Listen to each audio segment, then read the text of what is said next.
దేవుని యొక్క పరిశుద్ధ నామమునకు మహిమ కలుగును గాక. ముందుగా దేవుడు నన్ను సజీవులుగా ఉంచి తన సన్నిధానంలో నిలబెట్టిన దేవునికి నా కుటుంబ తరపున, సంఘం తరపున, అలాగే మనందరి కుటుంబాల పక్షముగా నేను నిండు కృతజ్ఞతాస్తుతులు చెల్లిస్తున్నాను. దేవునికి మహిమ కలుగును గాక. హల్లెలూయా. అలాగే మరి గడిచిన కాలమంతా దేవుడు తన అద్భుతమైన కృపను చూపి మీ యొక్క ప్రతి బలహీనతలో బలమునిచ్చి, ప్రతి అనాలోచిత సమయాల్లో ఆలోచననిచ్చి, ప్రతి అసమాధాన పరిస్థితుల్లో సమాధానాన్ని దయచేసి,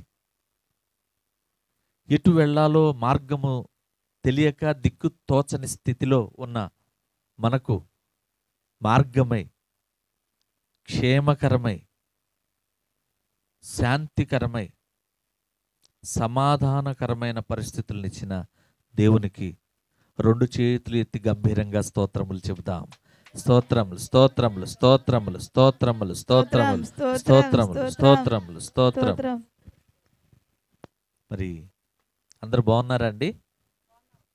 దేవుని దయలో, దేవుని కృపలో నేను బాగానే ఉన్నాను, నా కుటుంబం బాగానే ఉంది. దేవుని కృప మనందరి మీద ఉవ్వెత్తున ఒక రెక్క వలె కాచి ఉంది. ఎందుకంటే ప్రార్థన ఏం చేస్తుంది? మన పరిస్థితులను మారుస్తుంది. కనుక దేవుని కృప మనందరి మీద ఉందని నేను నమ్ముతున్నాను. దేవునికి నువ్వు వేరు, నేను వేరు కాదు. మనకు వేరు. ఆయన అధికారిరా, ఆయన ఎమ్మెల్యేరా, ఏమండి వీరు అందంగా ఉన్నారండి, వీరు మంచి బట్టలు వేసారండి, వీరి కార్లు ఉన్నాయండి. మనకు వేరు, కానీ ఆయనకి ఒకే ఒక చూపు అండి. ఏ చూపు? ప్రేమ చూపు. ఆయనది ఒకే ఒక కులం. ఏ కులం? ప్రేమ కులం. ఆయనది ఒకే ఒక్క ఊరు. ఏ ఊరది? ప్రేమ పల్లె. ఆయనది ఒకే ఒక్క సందు. ఏ సందు? వాడ, ప్రేమల వాడ. అంతే. ఆయన ప్రేమ అంతే. ప్రేమ కలిగి ఉంటే నువ్వు దేన్నైనా సాధించవచ్చు అని ఆయన చెప్తారు. ఆయన అంటే బైబిల్ చెప్తోంది. బైబిల్ చెప్తోంది నువ్వు ప్రేమ కలిగి జీవించాలి, ప్రేమను కనపరచాలి, ప్రేమను పంచాలి, ప్రేమను వ్యక్తపరచాలి, ప్రేమను నీవు తోటివారికి మాదిరికరంగా చూపించాలి. అంతే కదండి. సిలువలో ఆయన బల్లెం పెట్టి పొడిచిన వాడి మీద ప్రేమ చూపించాడా లేదా? ఏమన్నాడు? అయ్యా వాళ్ళకేం తెలీదు, పాపం క్షమించు అని తండ్రిని వేడుకున్నాడుగా. కొట్టిన వారిని, ముళ్ళ కిరీటం పెట్టిన వారిని, ఏమండి అంటే ఆయనలో ప్రేమ ఉందా లేదా?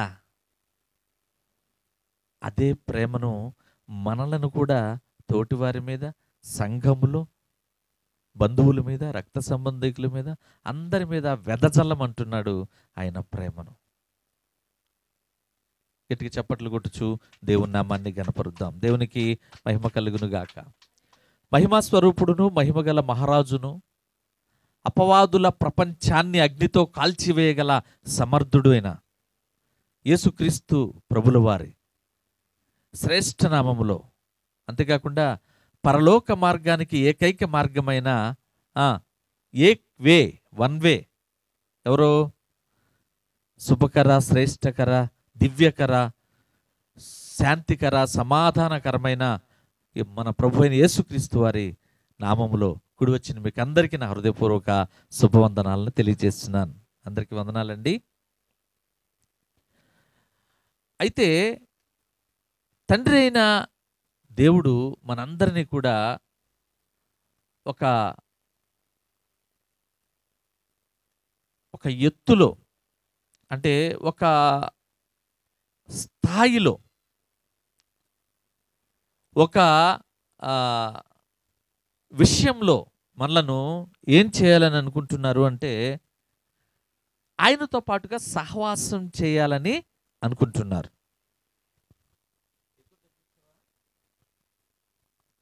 ఎటువంటి సహవాసం అంటే నిజ సహవాసం. ఏ సహవాసం అమ్మా?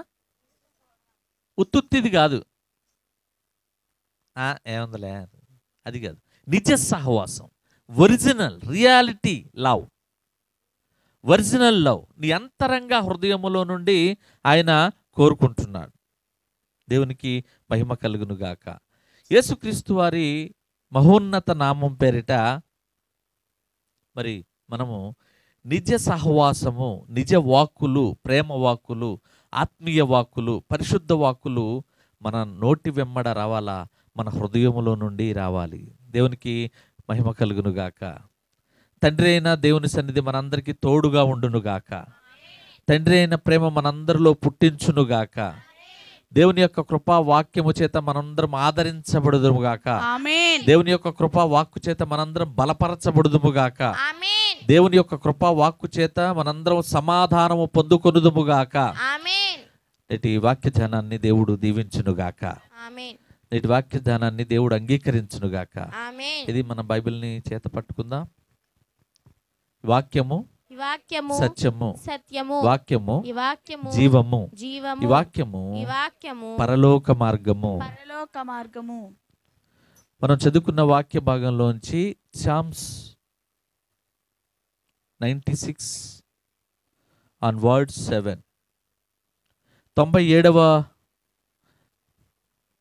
96వ కీర్తనలు 7వ చరణం. పరిశుద్ధ జీవ గ్రంథములోని 96వ కీర్తనలు 7వ చరణం. జనముల కుటుంబములారా యెహోవాకు చెల్లించుడి, యెహోవాకు చెల్లించుడి. మహిమ బలములు యెహోవాకు చెల్లించుడి. చాలమ్మా, చాలు. సకలాశీర్వాదంలో ఒక కారణభూతుడా మా ప్రియపరలోకపు తండ్రి, మీ నామమునకే ఘనత, మహిమ, ప్రభావములు చెల్లిస్తున్నాం ప్రభువా. ఇదిగోనైనా ఈ ఆదివారపు దినమున మమ్మల్ని మరుగుపరిచి మీరు మాతో మాట్లాడండి. మీ స్వరమును వినగలిగే శక్తిని, గ్రహించగలిగే ఆ స్థాయిని, ఆత్మీయతను, ఆ పరిశుద్ధతను, ఆ చెవులను, ఆ మనస్సును మాకు దయచేయమని, వాక్యం వెత్తబడుతుండగా మాలో అయా స్థిరపరచబడినట్లుగా సహాయం చేయండి. వాక్య ప్రకారముగా మేము నడుచుకున్నట్లుగా సహాయం చేయండి. మా జీవితంలో మార్చుకుని, మా బ్రతుకులను మార్చుకుని మీలో ఫలించినట్లుగా సహాయం చేయమని నజరేయుడైన యేసుక్రీస్తు నామములో అడిగి వేడుకొంచున్నాము తండ్రి. Amen, amen. జనముల కుటుంబములారా మహిమ బలములు యెహోవాకు చెల్లించుడి. జనముల కుటుంబములారా అంటే సర్వ జనములారా, సర్వ జనాంగములారా, సకల జనులారా, అన్ని జాతుల వారా, సర్వ మానవాళి, మనిషి అన్న ప్రతివారు, నరుడు అన్న ప్రతివారు కూడా, హృదయమున్న జ్ఞానమున్న ప్రతి ప్రాణి కూడా ఏం చేయాలంటే యెహోవాకు స్తుతులు చెల్లించాలి. మహిమ బలములు యెహోవాకు చెల్లించుడి. ఎవరు చెప్తున్నారు? దావీదు గారు చెప్తున్నారు. మహిమ బలములు ఆయన సొత్తు. ఎందుకంటే ఆయన సర్వశక్తిమంతుడు గనుక ఆయన నామాన్ని మహిమపరచండి, మహిమ బలము ఆయనవే అంటున్నాడు. జనాంగములారా యెహోవాకు ఆరోపించండి, మహత్తు బలము. మహిమ ఆయన సొత్తు అని అంటాను నేను. మీరేమంటారు?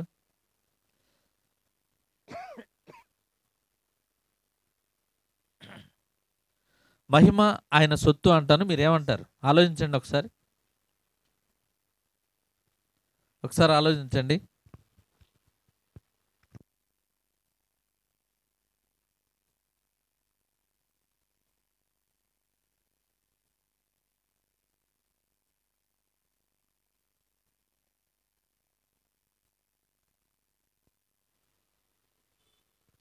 మహిమ ఆయన సొత్తు ఎందుకని అంటానంటే ఆయన పుట్టడం ఎలా పుట్టారు?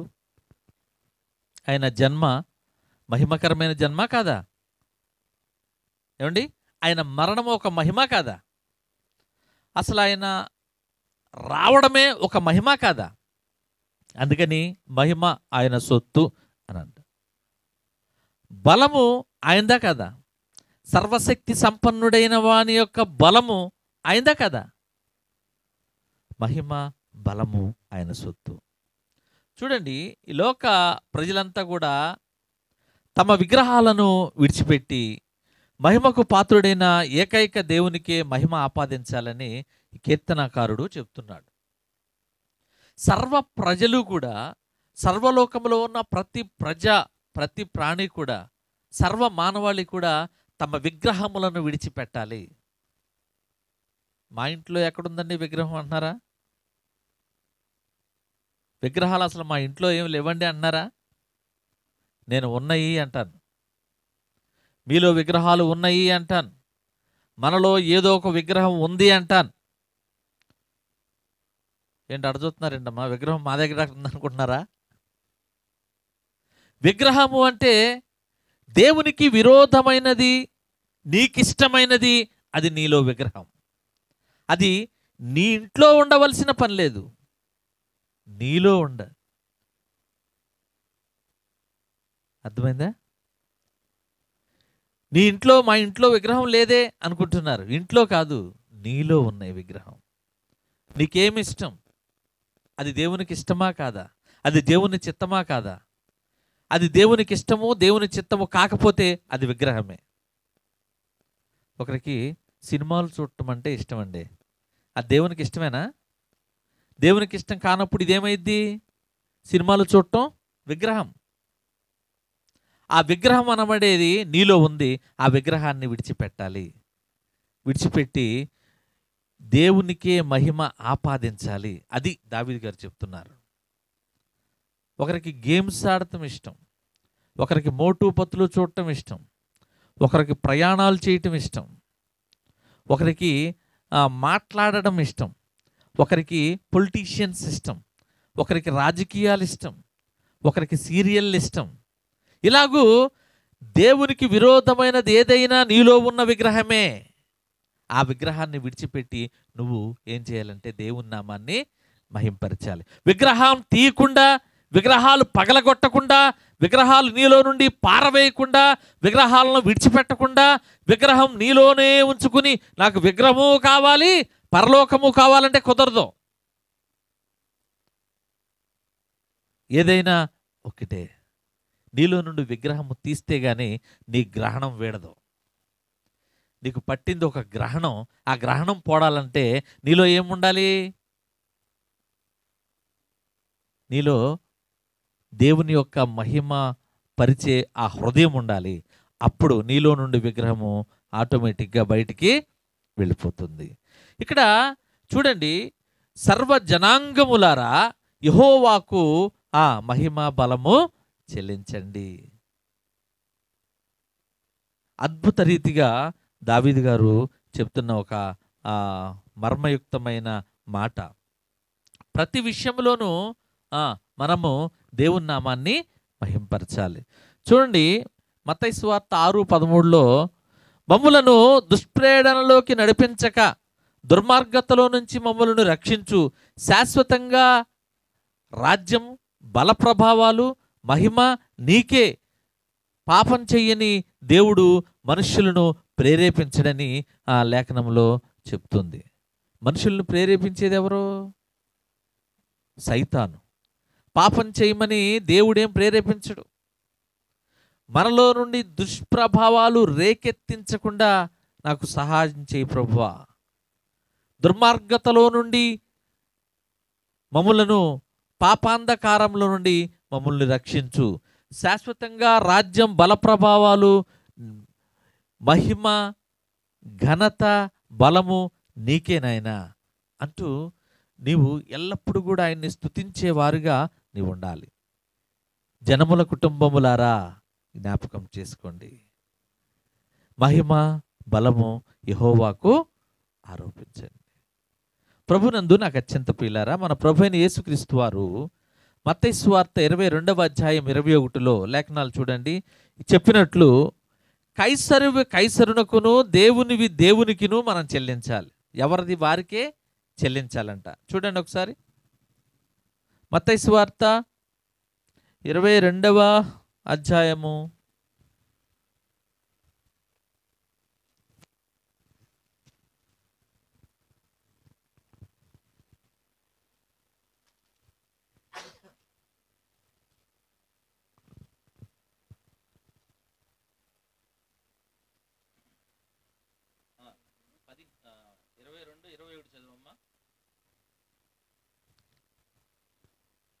22:21 చదవండి. అందుకు ఆయన, అలాగైతే కైసరువి కైసరునకు దేవునివి దేవునికి చెల్లించుడని వారితో చెప్పెను. దేవునికి మహిమ కలుగును గాక. కైసరువి కైసరుకును దేవునివి దేవునికిను చెల్లించాలి అంటే అక్కడ యేసుక్రీస్తు వారిని పరిసయ్యులు చిక్కుల్లో పెట్టాలని, యేసుక్రీస్తు వారిని శోధించాలని, యేసుక్రీస్తు వారిని ఇబ్బంది పెట్టాలని, యేసుక్రీస్తు వారిని అవమానపరచాలని, యేసుక్రీస్తు వారు ఎటువైపు మొగ్గు చూపుతారా అని 2 మాటల్లో ఏ మాట మాట్లాడినా ఆయనకే చేటని, ఆయనకే ఇబ్బంది అని, ఆయన్ను ఒకానొక సమయంలో ఇరికించాలని పరిసయ్యులు ఒక ప్లాన్ ప్రకారం వేసిన, ఒక ప్రణాళిక ప్రకారం వేసిన ఒక ప్రశ్న చూడండి. అప్పుడు ఇది కైసరువి కైసరుకును దేవునివి దేవునికిను చెల్లించే ఆ మాటలోనే అంతర్యం చూడండి. అప్పుడు పరిసయ్యులు వెళ్ళి 15వ వచనం నుండి పరిసయ్యులు వెళ్ళి మాటలలో ఆయనను చిక్కుపరచవలెనని ఆలోచన చేయుచు, బోధకుడా, నీవు సత్యవంతుడివై ఉండి దేవుని మార్గము సత్యముగా బోధించుచున్నావనియు, నీవు ఎవరిని లక్ష్యపెట్టవనియు మోమాటము లేనివాడవనియు ఎరుగుదుము. నీకు తోచుచున్నది కైసరుకు అంటే రోమా చక్రవర్తి, కైసరు అంటే రోమా చక్రవర్తి, కైసరుకు పన్నిచ్చుట న్యాయమా కాదా మాతో చెప్పమని అడుగుటకు హేరోదీయులతో కూడా తమ శిష్యులను ఆయన యొద్దకు పంపిరి. యేసు వారి చెడుతనం ఎరిగి, వేషధారులారా, నన్నెందుకు శోధించుచున్నారు? నన్ను రోక ఒకటి నాకు చూపుడని వారితో చెప్పగా వారు ఆయన యొద్దకు ఒక దేనారము తెచ్చిరి. అప్పుడు ఆయన ఈ రూపము పై వ్రాతయు ఎవరివని వారిని అడుగగా వారు కైసరుకును దేవునికిని కైసరువి కైసరునకును దేవునివి దేవునికిని చెల్లించుడని వారితో చెప్పెను. వారి మాట విని ఆశ్చర్యపడి ఆయనను విడిచి వెళ్ళిరి. దేవునివి అన్నావనుకో కైసరకు కోపం వద్దా రాదా? కైసర్ అంటే రోమా చక్రవర్తి, రాజుకి వస్తా రాదా? రాజు ఏం చేస్తాడు? వీళ్ళకి శిక్షకు గురి చేస్తాడు. రాజువి అన్నామనుకో దేవుని వాళ్ళకి ఇబ్బందినా? ఏమండి? దేవునికి మహిమ కలుగును గాక. చూడండి, కైసరువి కైసరునకును దేవునికిని చెల్లించుడి. ఈ మాటలో ఇక్కడ ప్రభు ఒక ప్రశ్నలో పట్టుబడే విధంగా ఉంటాడని పరిసయ్యులు ఆయన మీద ఒక ప్లాన్ చేసి అందరూ మూకుమ్మడిగా వచ్చారు. ప్రశ్న యేసును పట్టుకోవడానికి వేసిన ఒక వల లాంటిది.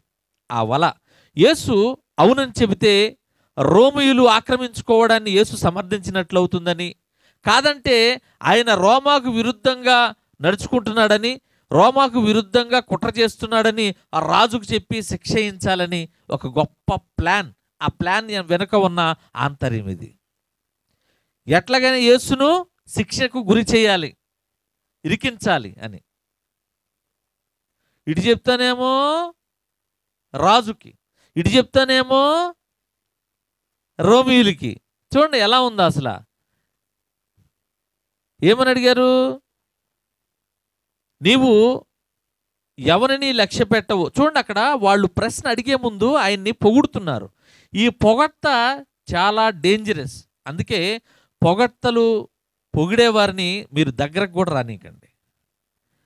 ఎవరైనా మీరు మిమ్మల్ని పొగిడారనుకోండి, వారి మాటల్లో తెలుస్తుంది, వారిని దరిదాపులు కూడా రానియొద్దు. అసలు వారి మాటను మీరు లక్ష్య పెట్టొద్దు. ఎందుకంటే యేసుక్రీస్తు వారిని శిక్షకు గురి చేయాలనుకునే ముందు ఇగో పొగుడుతున్నారు వాళ్ళు. చూడండి, బోధకుడా, అయా యేసు ప్రభువా, నీవు సత్యవంతుడివై ఉన్నావు, అంటే నువ్వు సత్యమే మాట్లాడతావంటగా, దేవుని మార్గము సత్యముగా బోధించుచున్నావనియు. ఏంటి, యేసుక్రీస్తు నీవు తండ్రి యొక్క మార్గాన్ని ఉన్నది ఉన్నట్టుగా చెబుతున్నావంటగా, నీవు ఎవరిని లక్ష్య పెట్టవనియు, నువ్వెవ్వరిని లెక్క చేయకుండా నేను నీతిమంతుణ్ణి, నా మార్గంలో మీరు నడవండి అని చెప్తావంటగా, నీవు మొహమాటము లేనివాడు అంటగా, నువ్వు మొహమాటం లేకుండా ఉన్నది ఉన్నట్టుగా కొండ బద్దలు కొట్టి మాట్లాడతావంటగా, ఇదిగో అని మాకు తెలిసింది. ఇదిగో నేను ఒక ప్రశ్న వేస్తాం, నీకేమనిపిస్తుందో అది చెప్పమంటారు. చూసారా, మీరు ఒక ప్రశ్న అడిగే ముందు ఎంత పొగిడారో దేవుణ్ణి, యేసుక్రీస్తు వారిని. కనుక మీరు జాగ్రత్త, పొగడ్తలను దూరం పెట్టండి. చూడండి, ఇక్కడ యేసుక్రీస్తు వారు ఒక చాకచక్యంగా జ్ఞానయుక్తమైన సమాధానం ఇచ్చారు. ఆ సమాధానంతో వారు ఆశ్చర్యపడిపోయారు.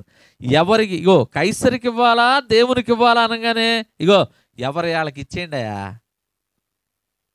మీరు ఎవరి వాళ్ళకి ఇచ్చేస్తున్నారా? ఏమండి, ఎవరికి ఇవ్వాల్సిన వాళ్ళకి ఇస్తున్నారా? అయ్యెవరు. కానీ మనము చేసే ప్రతి పనిలో ఇంగ్లీష్ మాత్రం ఎవరి వాళ్ళకి ఇచ్చేస్తాం, ఎవరికి చెందినవి వాళ్ళకి ఇచ్చేస్తాం. అవునా? నీకే, పిల్లలకే, భర్తకే, భార్యకే, ఎవరిది వారికి ఇవ్వాలి. అసలు ఈ సమాధానం ఆయన నోటి వెంట వస్తుందని వారు ఊహించలా. ఎందుకంటే నేనే దేవుణ్ణి, నేనే సత్యము, నేనే జీవము, నేనే మార్గం అని చెప్తున్నాడు కదా. వీరు మరి ఈయన ఏం సమాధానం చెప్తాడో అని ఒక ఆలోచన చేస్తున్నారు. దేవునికి మహిమ కలుగును గాక. అయితే ఒక అద్భుతమైన మరి జ్ఞానముతో కూడిన మాటను దేవుడు చెప్పగా, యేసుక్రీస్తు వారు నోటినంట రాగా అద్భుతమైన ప్రణాళికను అక్కడ కనపరిచారు. అయితే ఇక్కడ ఒక మాట అంటాడు, ఏంటంటే వీరి కన్నులు కూడా తెరవబడాలి, వీరి యొక్క జ్ఞానము కూడా వీరికి అభివృద్ధి చెందాలి. పరిసయ్యుల్లో జ్ఞానము ఎక్కడో లోతైనది, దాన్ని ఫలభరితమైనదిగా ఉంచాలి అని మీ దగ్గర ఒక దేనారం ఉందా అంటాడు. దేనారం అంటే ఒక వెండి నాణ్యం అండి. ఆ రోజుల్లో ఒక వెండి నాణ్యం. దేనారము రోమియులకు ఒక వెండి నాణ్యం. ఆ వెండి నాణ్యంను దానిపై తిబేరియా చక్రవర్తి చిత్రం చెక్కబడి ఉండేది. అయితే ఆ లాటిన్లో దైవ తెగుస్తు కుమారుడైన తిబేరియా, అక్కడ దైవ తెగుస్తు కుమారుడైన కైసరు తిబేరియా అనే వ్రాత ఆ వెండి నాణ్యం మీద, రోమియోల వెండి నాణ్యం మీద వ్రాత చిత్రం, దాని పక్కనే ఒక దేవతా చిత్రం, తర్వాత రోమియోల ప్రధాన యాజకుని సంతకం ఆ వెండి నాణ్యం మీద ఉంటుంది. తర్వాత ఆ రోమియోలకు సంబంధించిన లిపితో కూడిన అక్షరాలు చెక్కి ఉండేది. అలా అక్కడ వాళ్ళు ఆ వెండి నాణ్యమును తయారు చేసి ఆ నాణ్యాలు చక్రవర్తుల, అన్యదేవతల ఆరాధనకు వారిని ప్రకటించే వాటితో నిండి ఉండేవి. అయితే చక్రవర్తులు అన్యదేవతలతో ఆరాధనను ప్రకటించే వాటితో నిండి ఉన్న ఈ వెండి నాణ్యాలను యూదులు వాటిని విగ్రహారాధనగా భావించేవారు. ఎందుకంటే దాని మీద దేవతలు, రాజులు బొమ్మలు ఆ వెండి నాణ్యం మీద ఉంటే దాన్ని యూదులు ఏం చేసేవాళ్ళు అంటే, ఇది విగ్రహారాధన, ఈ నాణ్యాలను మనకొద్దు, ఇది విగ్రహారాధన సంబంధించినవిగా వారు భావించేవారు. అయితే రోమియోలకు పన్ను కట్టడాన్ని యేసుక్రీస్తు ప్రభువారు ఆమోదించారు. ఎందుకంటే అక్కడ ఒక రాజు, ఆ రాజు పరిపాలన జరుగుతుంది, అది తండ్రి చిత్తం. యేసుక్రీస్తు వారు తండ్రి చిత్తాన్ని నెరవేర్చడానికే వచ్చాడు తప్ప ఈ రాజుల్ని తీసివేయడానికి కాదు కదా. అయితే అక్కడ అలా జరుగుతూ ఉన్నది. ఆ పన్ను కట్టడాన్ని యేసుక్రీస్తు ఆమోదించాడు. అయితే దేనారము తీసుకురండి అన్నాడు కదా, తీసుకురండి అన్న తర్వాత చూడండి 19వ వచనం, నన్ను రోకా ఒకటి నాకు చూపుడని వారితో చెప్పగా, రోకా అంటే అదే ఒక వెండి నాణ్యం, చూపమని వారితో చెప్పాడు. అయితే ఆ వెండి నాణ్యము చూపించారు. ఇలా చూపిస్తే దాని మీద వారు ఆయన యొద్దకు వచ్చి ఒక దేనారం తెచ్చిరి. అప్పుడు ఆయన, ఈ రూపమును పైవ్రాతయు ఎవరివని వారిని అడుగగా, ఈ రూపము అంటే ఆ వెండి నాణెం మీద ఉన్న తిబేరియా చక్రవర్తి కుమారుడు తెగుస్తు కుమారుడైన తిబేరియా, కైసరు తిబేరియా బొమ్మ, ఆ వారి దేవత, ఆ రోమియోల లిపితో కూడిన అక్షరాలు ఇవన్నీ ఉన్నాయి కదా. ఇవన్నీ ఉన్నప్పుడు ఆ వెండి నాణ్యం చూసి ఇది ఎవరి రూపము, ఇది ఎవరి వ్రాత అని పరిసయ్యులను అడుగుతాడు యేసుక్రీస్తు వారు. అడిగితే అందుకు ఆయన వారు కైసరువి అనిది. వారు ఏమన్నారంటే ఇవి ఎవరివి, ఈ వెండి నాణ్యం మీద ఎవరి అంటే ఇవి రోమా చక్రవర్తివి అంటారు వాళ్ళు. అనగానే అయితే దేవుడు అంటాడు, అప్పుడు యేసుక్రీస్తు ప్రభువారు అంటారు, దేవునివి దేవునికిని చెల్లించుడని వారితో చెప్పెను, కైసరువి కైసరునకు చెల్లించుడని వారితో చెప్పెను. దేవునికి మహిమ కలుగును గాక. ఈ వాక్య భాగం వింటున్న దేవుని బిడ్డలారా, మరి కైసరువి ఏంటి, దేవుడివి ఏంటి? ఆదివారపు దినమున మనందరితో దేవుడు మాట్లాడబోతున్నాడు. కైసరువి కైసరుకు చెల్లించాలి, రాజువి రాజుకే చెల్లించాలి, దేవునివి దేవునికే చెల్లించాలి. చూడండి, మనది తాడిగడప మున్సిపాలిటీలో పన్నులు కడుతున్నారా లేదా? మీరు కడుతున్నారా? ఇంటి పన్ను, వాటర్ పన్ను కడుతున్నారు. అంటే ఈ పన్ను చెల్లించకుండా నేను ఆరాధన చేస్తాను అంటే ఊరుకుంటారా? దేవుడు అదే చెప్తున్నాడు. యేసుక్రీస్తు ప్రభువారు కూడా కైసరువి కైసరుకు చెల్లించేయి, నావి నాకు చెల్లించేయి, లోకముతో నాకు పని లేదు. దేవునికి మహిమ కలుగును గాక. లోకము నాది కాదు. ఇక్కడ అంటే నాణేలపై ఎవరి రూపం ఉందో చివరకు అవి వారికే కేటాయించాలి, నాణేలపై ఎవరి రూపం ఉందో చివరికి వారికే చెల్లించాలని యేసు అన్నారు. అంటే దాని అర్థం ఏంటంటే ఒక వ్యక్తి అతనికి కలిగి ఉన్న దానితో పాటు ఒక వ్యక్తి, ఒక కుటుంబం, సర్వ మానవాళి అతనికి కలిగి ఉన్న దానంతటితో పాటు దేవునికే చెందుతాడు. గట్టిగా చప్పట్లు కొట్టుచు దేవుని నామాన్ని గనపరుద్దాం. హల్లెలూయా. నీకు ఆస్తున్న, సంపదున్న, అందమున్న, అధికారమున్న, గర్వమున్న, ఏమున్నా సరే నీతో పాటు అన్నిటితో పాటు నువ్వు దేవుని మనిషివి, నువ్వు దేవుని పోలిక, నువ్వు దేవుని స్వరూపము, నువ్వు దేవునికే చెందుతావు. అంటే ఒక వ్యక్తి కలిగి ఉన్నది కాదు కానీ ఒక వ్యక్తి దేవునికి కావాలి. చూడండి, ఎందుకంటే అతడు దేవుని పోలిక స్వరూపాన్ని ప్రతి మనిషి కలిగి ఉన్నాడు. ఆదికాండము 1వ అధ్యాయము 26, 27 వచనములు చూస్తే చదవమ్మా. లేఖనంలో మనం గమనించినట్లయితే లేఖన పూర్వకముగా ఆదికాండము 1వ అధ్యాయము 26, 27 వచనములు చదవండి. దేవుడు మన స్వరూపమందు మన పోలిక చొప్పున నరులను చేయుదుము, వారు సముద్రపు చేపలను, ఆకాశ పక్షులను, పశువులను, సమస్త భూమిని, భూమి మీద ప్రాకు ప్రతి జంతువును ఏలుదురుగాక అని దేవునికి మహిమ కలుగును గాక. చూడండి, ప్రతి మనిషి వారికి ఉన్నవన్నీ కూడా దేవునికే చెందుతాయి. కనుక చూడండి, ఆదికాండము 2వ అధ్యాయం 7 ప్రకారం అయితే దేవుడు శరీరమును మొదట సృష్టించాడు, ఆ తర్వాత దేవుడు ఆత్మను ఆ శరీరములోనికి ప్రవేశపెట్టాడు. ఈ రెండు బాగా జ్ఞాపకం పెట్టుకోండి. మొట్టమొదటిగా దేవుడు శరీరాన్ని సృష్టించాడు, రెండవది ఆ శరీరములోనికి ఆత్మను ప్రవేశపెట్టాడు. అలాగే కైసరు ఏ సంబంధి? శరీర సంబంధి. కైసరు శరీర సంబంధి కనుక మనం శరీరం, లోకం, ప్రకృతి సంబంధమైన మన సకల పాపాలను దేవుని దగ్గర పశ్చాత్తాపంతో ఒప్పుకుంటే, విశ్వాసముతో విశ్వసిస్తే మన ప్రభు అయిన యేసుక్రీస్తు మనలను మొదటిగా క్షమించి ఆ తర్వాత మనలో తన ఆత్మను ప్రవేశపెడతాడు. ఇది ప్రతి ఒక్కరూ జాగ్రత్తగా జ్ఞాపకం పెట్టుకోవాలి. నువ్వు మొదటగా శరీరధారివని జ్ఞాపకం చేసుకో. నీ శరీరము పాపముతో నిండి ఉన్నదని జ్ఞాపకం చేసుకో. నీ శరీరమును నువ్వు పాపమును ఒప్పుకొని పశ్చాత్తాపముతో దేవుణ్ణి విశ్వసిస్తే ఆ తర్వాత మాత్రమే నీలోనికి ఆత్మ ఉంటుంది. చాలామంది చెప్తారు, గర్వంతో మాట్లాడతారు, అహంతో మాట్లాడతారు, పాపం పనులు చేస్తారు, పాపపు చూపులు చూస్తారు. ఇదిగో నాలో దేవుని ఆత్మ ఉంది అని చెప్పుకుంటారు. నిజమైన దేవుని ఆత్మ వారిలో ఉండదు. ఇక్కడ లేఖనం ఏం చెప్తుంది?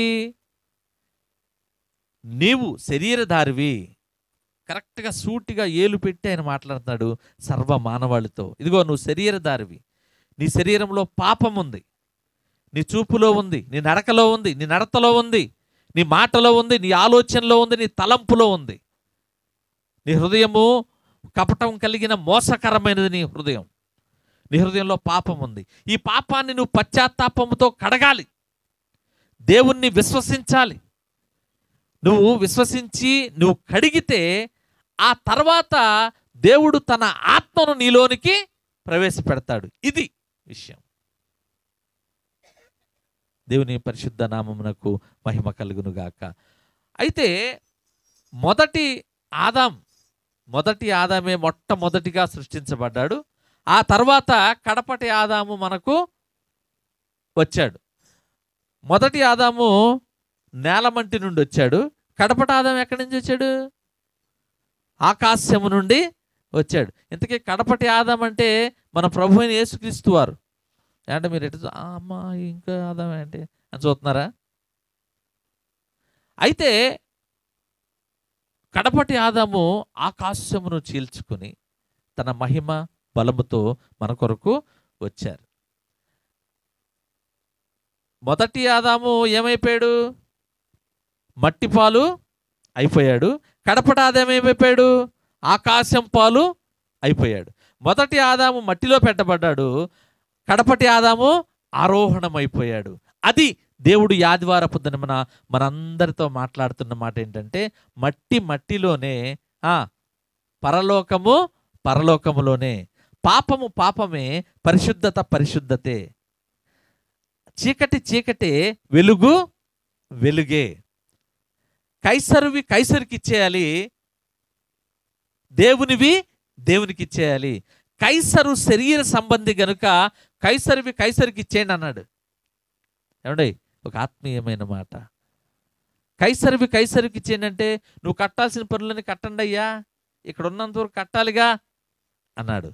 ఇక్కడ ఉన్నవన్నీ నువ్వు ప్రాణం ఉన్నంత వరకు, ఈ భూమి మీద ఉన్నంత వరకు అన్నీ శరీర సంబంధిగా నువ్వు కట్టాలి. దేవునికి మహిమ కలుగును గాక. అయితే ఆ తర్వాత మనము దేవునివి దేవునికి ఇవ్వాలి. ఏమిటా దేవునికి ఇవ్వవలసినవి?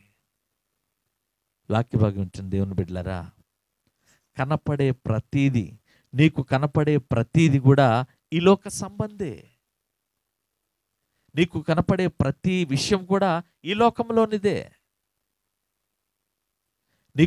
నువ్వు చేయవలసినది, నువ్వు నడుస్తున్నది, నువ్వు మాట్లాడేది, నువ్వు నాకు తెలుసు అని అనుకునే ప్రతి విషయం కూడా ఈ లోకానికి సంబంధించినదే. మీలో ఎవరన్నా పరలోకం చూసారా? దేవుణ్ణి చూసారా? పరిశుద్ధాత్మను చూసారా? గాలిని చూసారా? దేవునికి మహిమ కలుగును గాక. నీకేదైతే కనపడదో అది పరలోకం అండి. ఏదైతే కనపడుతుందో అది భూలోకం అండి. ఈ భూమి మీద ఉన్న ప్రతిదీ నీకు కనపడుతుంది. దైవమునకు సంబంధించినది, దేవునికి సంబంధించినది, దేవుడు చేయాలనుకున్నది నీకు కనపడదు. ఇదిగో ఆ కనపడిన వాటితో దేవుడు నన్ను మీరు మహిమపరచండి అంటున్నాడు. ఎందుకని? నా దేవుని పోలిక చొప్పున మనలను చేసుకున్నాడు అంటే నీలో మహిమ ఉంది. గట్టిగా చప్పట్లు కొట్టచ్చు, దేవుని నామాన్ని గణపరుద్దాం. నీలో ఘనత ఉంది. కొట్టాలి, ఆత్మని కొట్టాలి.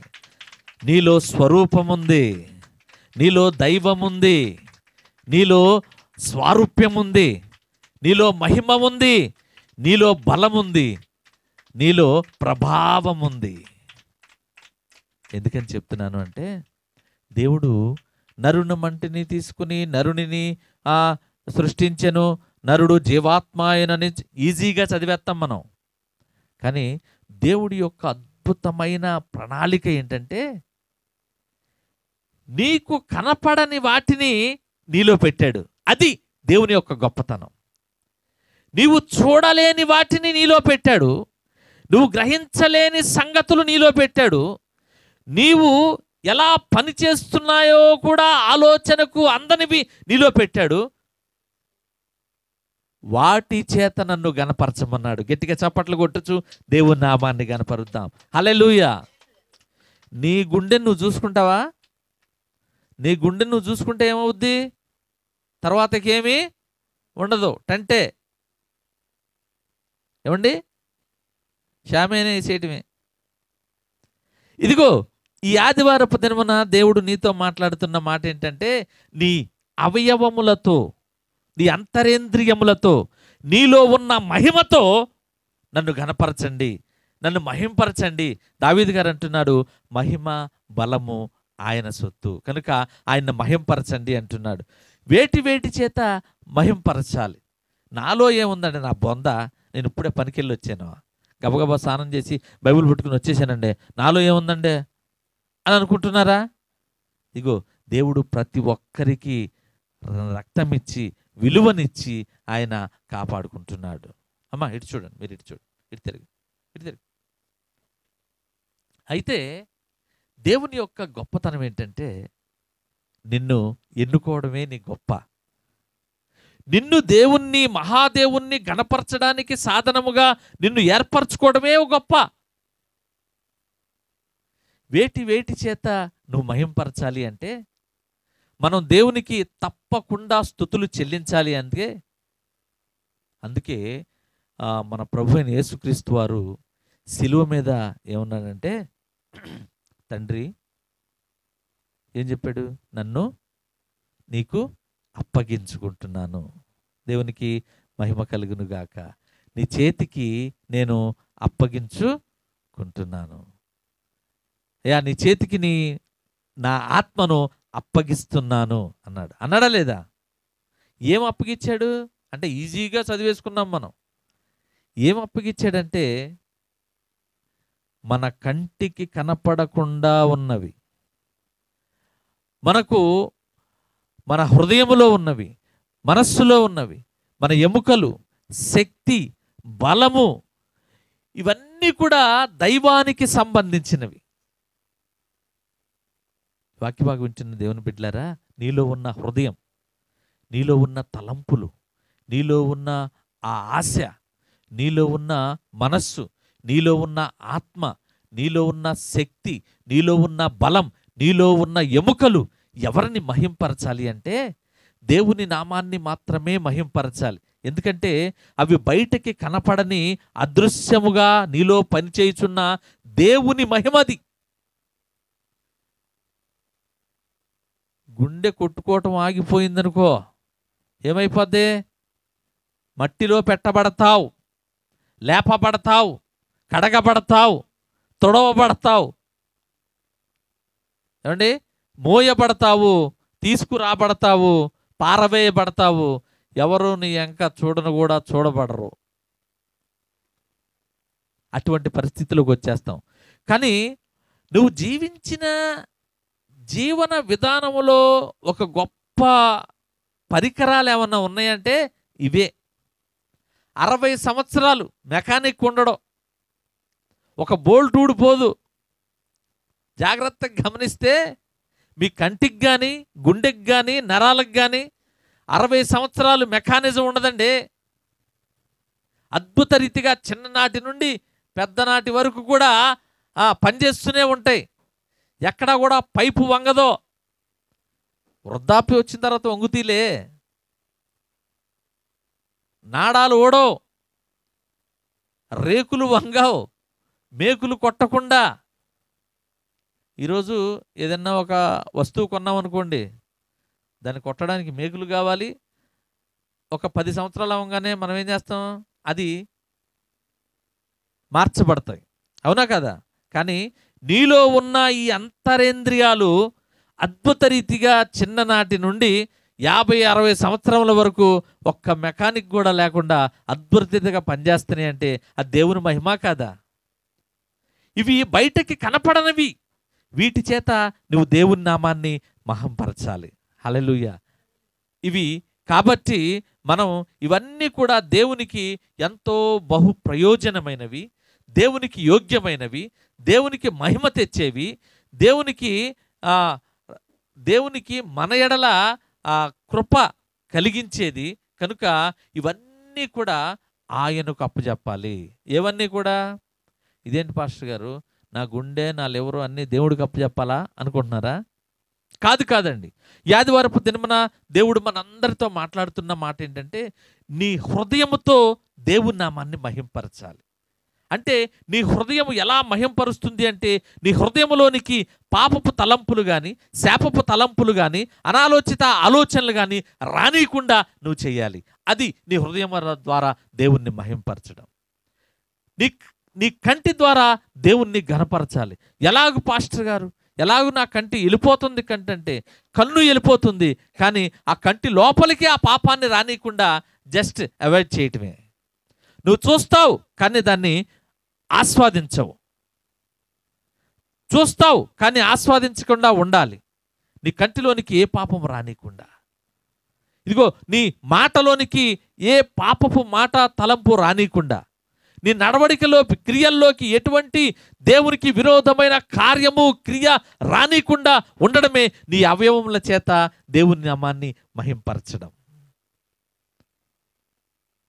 దేవునికి మహిమ కలుగునుగాక.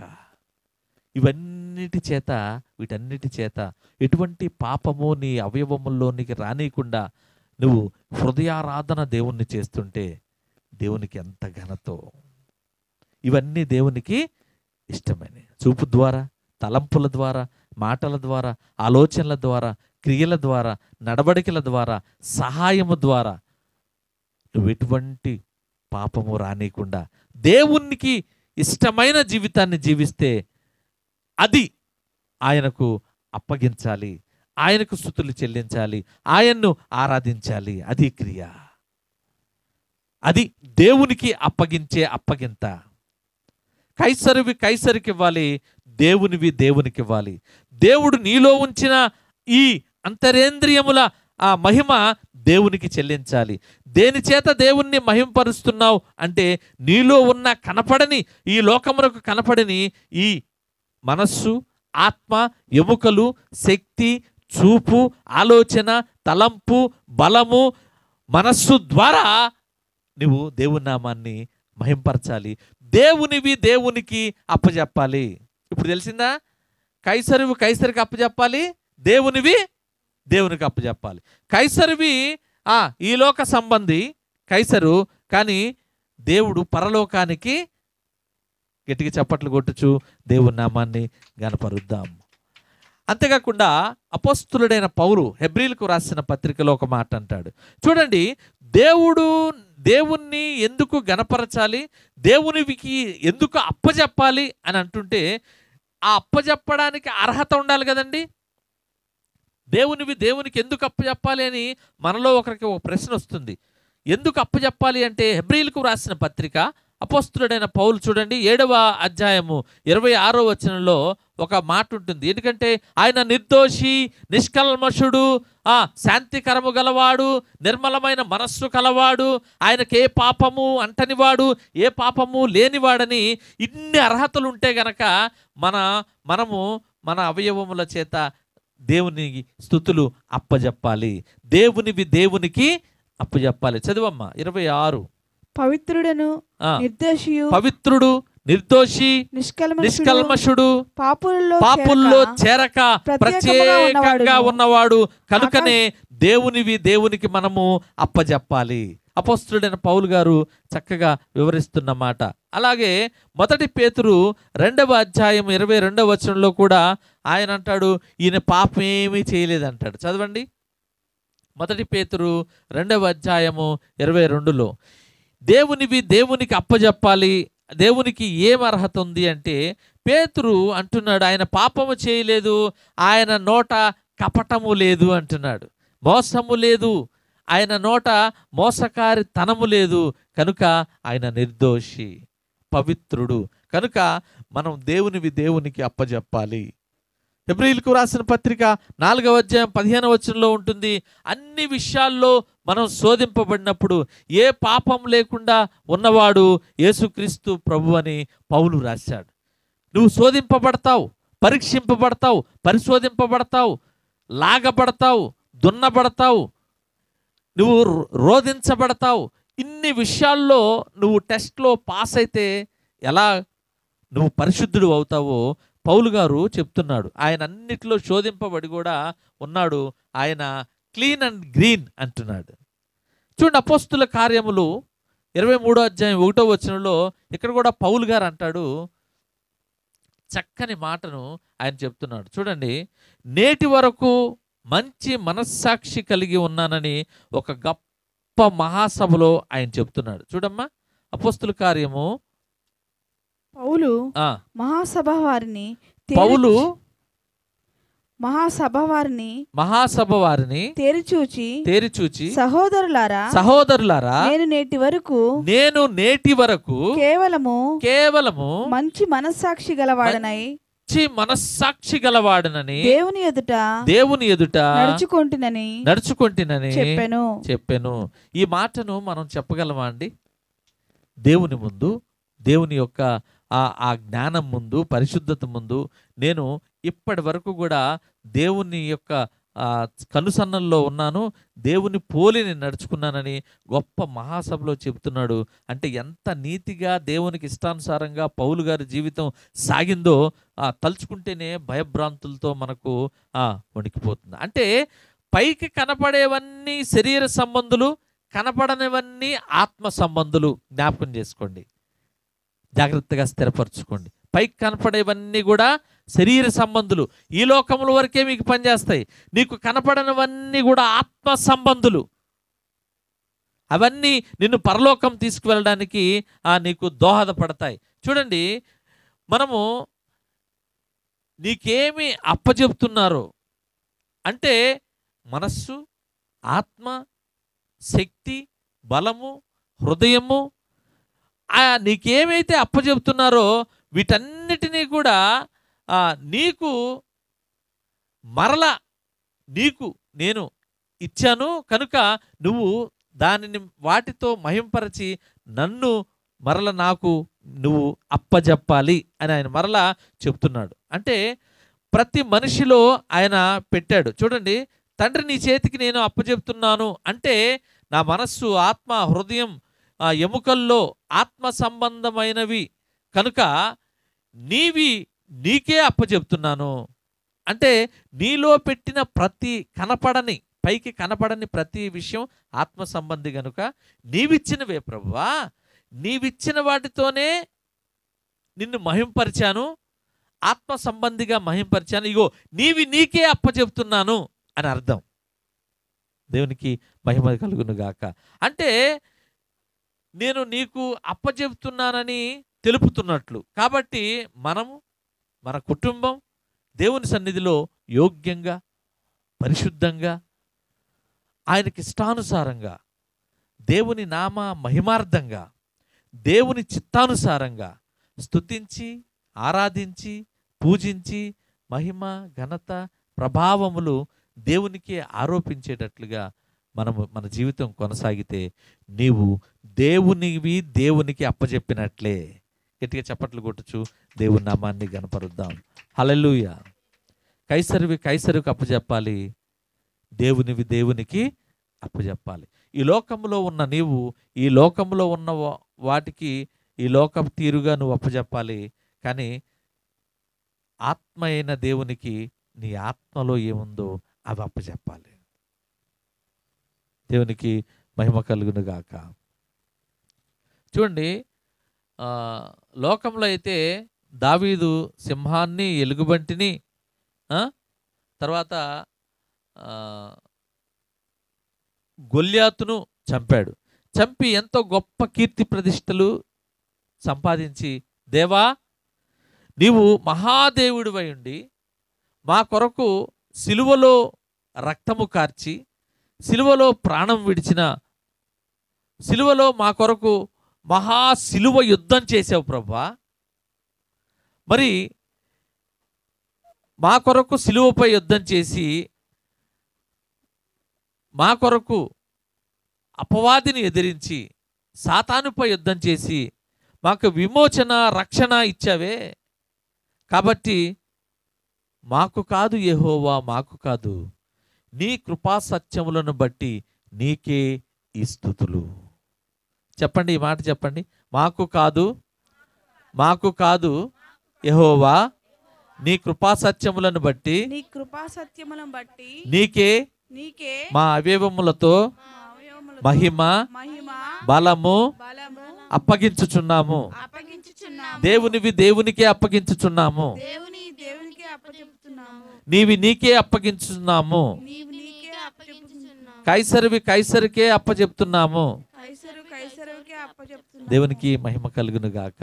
చూడండి, ఈ వాక్య భాగంలో దేవుడు మనతో మాట్లాడుతున్న మాట ఏంటంటే, నువ్వు మహిమ ఘనత చెల్లిస్తున్నావు, నీ బలముతో చెల్లిస్తున్నావు. ఎలా చెల్లిస్తున్నావు అంటే, అయ్యా నేను పాడుతున్నాను, ఆరాధన చేస్తున్నాను అంటే నువ్వు ఆత్మపూర్ణంగా చేస్తున్నావా, శరీరపూర్ణంగా చేస్తున్నావా అని ఈ ఆదివారపు దినమున మనందరితో దేవుడు మాట్లాడుతున్నాడు.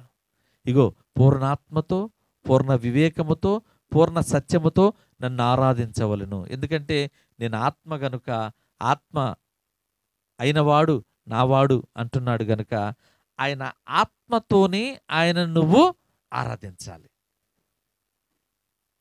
99.9% మనము ఏదో ఆరాధన చేసేస్తాం, కానీ ఆరాధన నీ ఆత్మతో చేయాలి. ఇగో, ఆత్మ సంబంధులే నా సంబంధి అంటున్నాడు ఆయన. ఆత్మ ఉన్నవాడే నావాడు, ఆత్మ లేనివాడు నావాడు కాదు. నన్ను మీరు ఆరాధించాలి. ఎలా? ఆత్మతో. నాకు మీరు అప్పచెప్పాలి. ఎలా? ఆత్మతో అప్పచెప్పాలి. ఆత్మతో విసిగించాలి, ఆత్మతో శోధించాలి. అంటే యాకోబు ఇశ్రాయేలుగా మారతాడు, అవునా? యాకోబేనా మారేది ఇశ్రాయేలుగా? నాకు డౌట్గా ఉంది. ఏమ్మా, ఏశావు యాకోబు అంతేనా? ఏంటి డౌట్గా చూస్తున్నారండి? గట్టిగా చెప్పండి, గట్టిగా చెప్పండి. ఏ యాకోబే కదండి? యాకోబు ఇశ్రాయేలుగా మారతాడు. మారే ముందు యబ్బోకు రేవులో ఉంటాడు. ఉండి అక్కడ ఒక రాత్రంతా దేవుణ్ణి విసిగిచ్చేస్తాడు. దేవుణ్ణి తన స్తుతుల చేత కట్టేస్తాడు. దేవుణ్ణి యాకోబు బంధిస్తాడు. దేవుడు దేనికి లొంగుతాడు? దేనికి లొంగుతాడు? నువ్వు సింగర్గా ఉండి బాగా పాడితే దేవుడు లొంగిపోతాడా?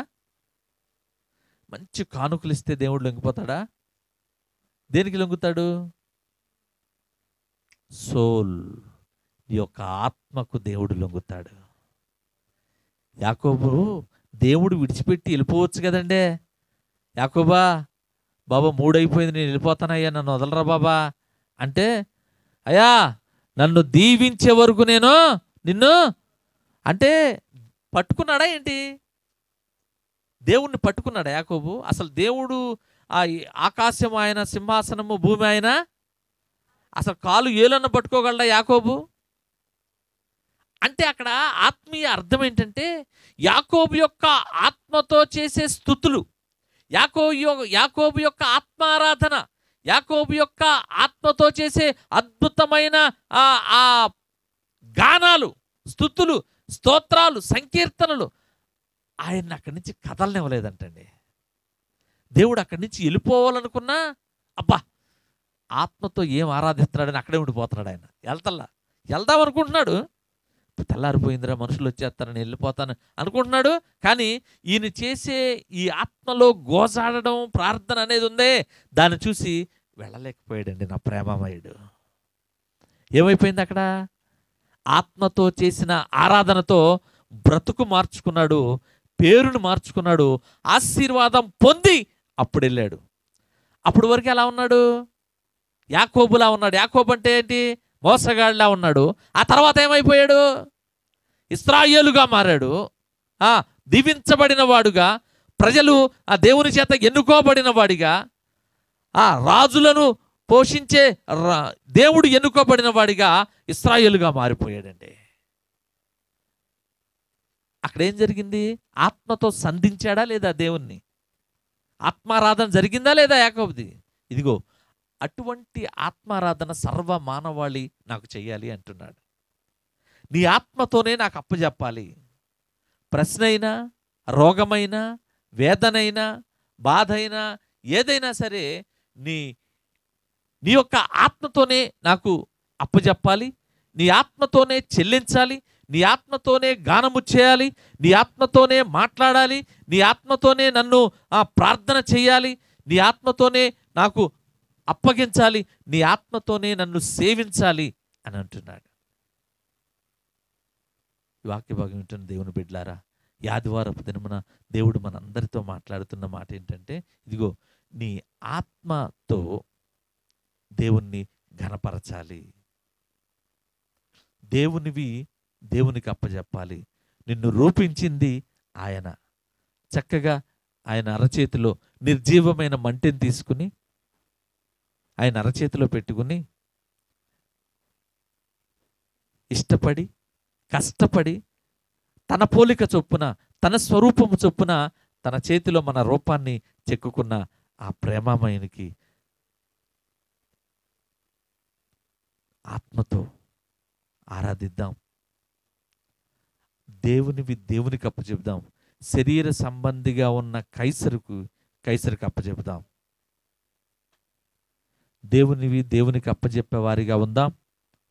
దేవునివి దేవునికి అప్పచెప్పి చెల్లించేవారిగా మనందరం సిద్ధపడదాం. కైసరువే, దేవునివి దేవునివే. కాబట్టి కుటుంబాలారా, ఈ గొప్ప రక్షణ విమోచన పొందిన మనం, సర్వ జనాంగాలారా, ఈ గొప్ప రక్షణ విమోచన పొందిన మనం, ఇప్పుడు చదువమ్మా 96:7 ఒకసారి చదవండి. 96:7 ఒకసారి చదువమ్మా. కాబట్టి కీర్తనలు 96:7. కాబట్టి జనాంగములారా, జనముల కుటుంబములారా, జనాంగ కుటుంబాలారా, యెహోవాకు చెల్లించుడి. సర్వ జనులారా, సర్వ కుటుంబాలారా, యెహోవాకు చెల్లించుడి. ఈ గొప్ప రక్షణను బట్టి యెహోవాకు స్తుతులు చెల్లించుడి. ఈ గొప్ప మహిమను బట్టి యెహోవాకు స్తుతులు చెల్లించుడి. ఈ గొప్ప విమోచనను బట్టి, విమోచన పొందిన మనం యెహోవాకు మహిమ, ఘనత, ప్రభావములు ఈ విధంగా రూపించవచ్చు, ఈ విధంగా ఆపాదించవచ్చు, ఈ విధంగా చెల్లించవచ్చు. ఆత్మతో చెప్పుచున్న మాట చెవిగలవాడు వినుగాక.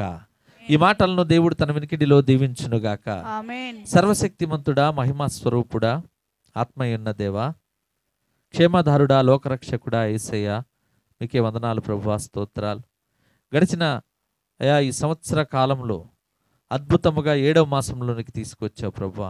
ఈ జులై మాసంలో నైనా ప్రభువా అద్భుత రీతిగా మీ కృపను కనపరిచారు. మా చేతి పనుల్లో మీరున్నారు. మా ఉద్యోగంలో మీరు తోడుగా ఉన్నారు. మా వ్యాపారంలో సహాయకుడుగా ఉన్నారు. మా కుటుంబంలో నైనా మీరు అధిపతిగా, పెద్దగా, తండ్రిగా, నాయకుడిగా, తల్లిగా, సహాయకుడిగా, రక్షకుడిగా, ఆలోచనకర్తగా, సమాధానకర్తగా ఉన్నారు. అందరు బట్టి కృతజ్ఞతాస్తుతులు చెల్లిస్తున్నావు ప్రభువా. నైనా భూ సంబంధమైనవి, శరీర సంబంధమైనవి, దైవిక సంబంధమైనవి, పరలోక సంబంధమైనవి అని తేట తెల్లంగా మాతో మాట్లాడారు ప్రభువా. అందరు బట్టి కృతజ్ఞతాస్తుతులు చెల్లిస్తున్నాం తండ్రి. అయ్యా, ఏవి శరీర సంబంధమో, ఏవి ఆత్మ సంబంధమో తెలియపరిచారు.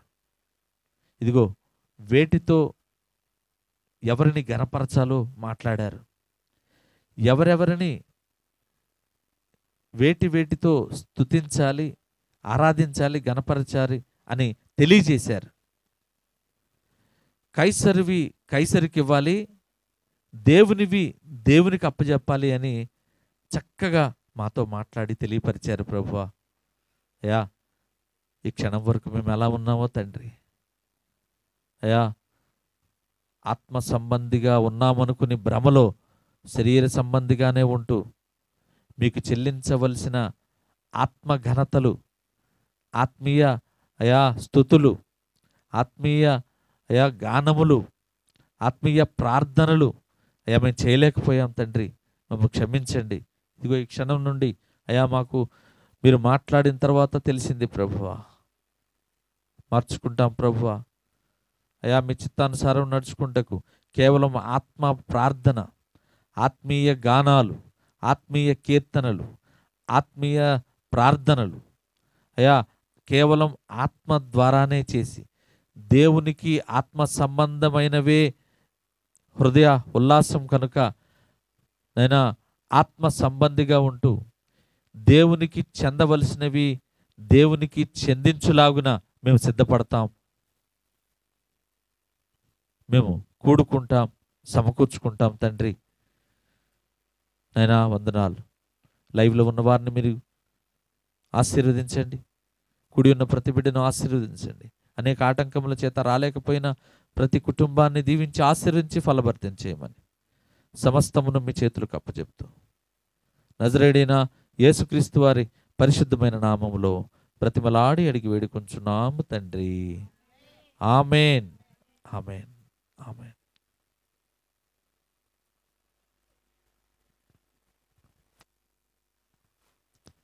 అందరం మోకాళ్ళపై లేచినట్లయితే